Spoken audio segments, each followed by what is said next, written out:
I explained the principles of the volatility indicator in the introductory video. And now let's take a look at seeing the indicator in action on some of the charts and across various timeframes. I'm on the ESE Mini again on this particular time frame. We're on 15 minutes, so we're going to have a quick look around and look at some of the other time frames as well. Just going to scroll that down a little bit. There we go. And this is what you see. As I say, this is 15 minutes. We start with the first one. We had a snap rise up, drawing traders in, the fear of missing out. You can imagine traders jumping into this position, looking for a long trade, some easy money.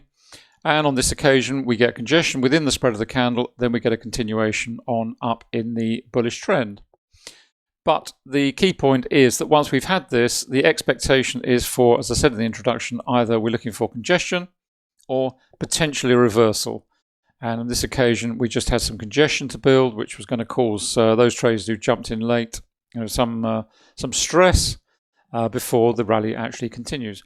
Then we get one to the downside, traders jumping in short, into a congestion phase, an extended congestion phase, and the rally continues. So on this occasion, it was a snap to the downside. Again, you can imagine a lot of traders jumping into that short, then getting caught, holding in the congestion, and ultimately, of course, getting stopped out on that occasion.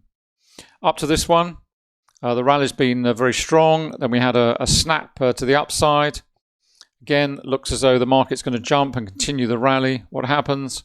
On this occasion, we get a full-blown reversal. We get congestion initially. Then we start to get the reversal. And we get a snap to the downside as well. Congestion follows, and on down we go. And that is the power of the volatility indicator.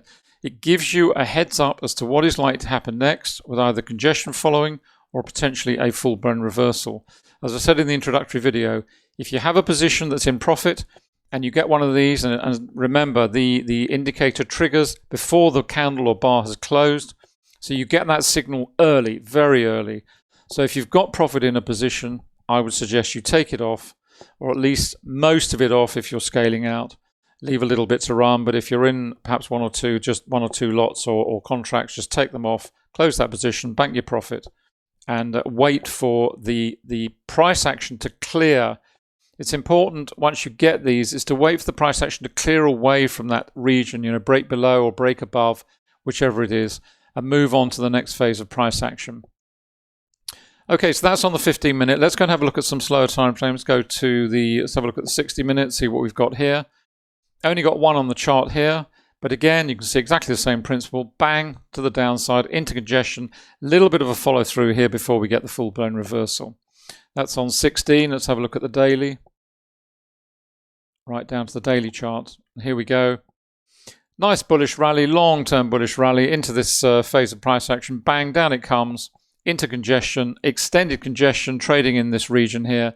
And the market is now trying to push higher and away from that area. But it's been in that congestion phase in this region for an awful long time. But it doesn't matter whether you're on a daily or a 1 minute, 15 second, half hour, whatever. The principles are identical.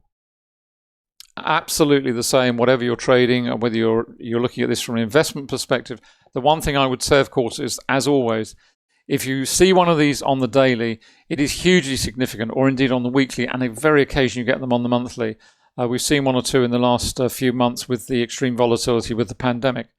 But certainly, if the slower time frame that you're using, then the more significance that signal will have.